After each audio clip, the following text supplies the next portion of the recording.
Chapter 5 The Gathering Storm.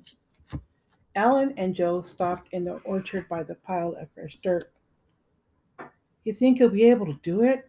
Asked Alan, biting his thumbnail. I don't know, said Joe. He can't do it, said Alan. How could anybody eat 15 worms? My father'll kill me. $50?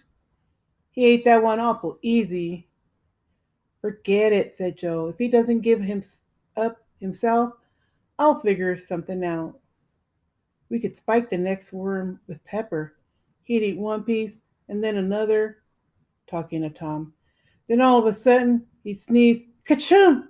Then he'd sneeze again, ka-choom! Then again, ka-choom, ka-choom! A faint look of panic would creep over his face. He's beginning to wonder if he'll ever stop. He clutches his stomach. His eyes begin to water. Ka-choom! Ka-choom! Billy's awful stubborn, said Alan. Even if it was killing him, he might not give up. Ka-choom! Ka-choom! Cried Joe. He falls to the floor. I bend over him. God, I'd say, call his mother. It's the troglodycrosis. His eyes bleat up at me. Ka-choom! Remember that business last summer? Said Alan, gnawing on his thumbnail.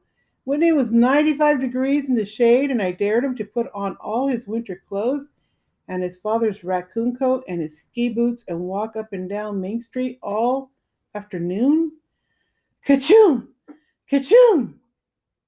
They went off through the orchard, Joe sneezing, sighing, rolling his eyes, pretending to be Billy, suffering from a dose of peppered worm. Alan moaning to himself about how stubborn Billy could be. $50? Chapter 6 The Second Worm. Billy sighed. On the plate before him lay the last bite of worm under a dab of ketchup and mustard. What's the matter? Asked Tom.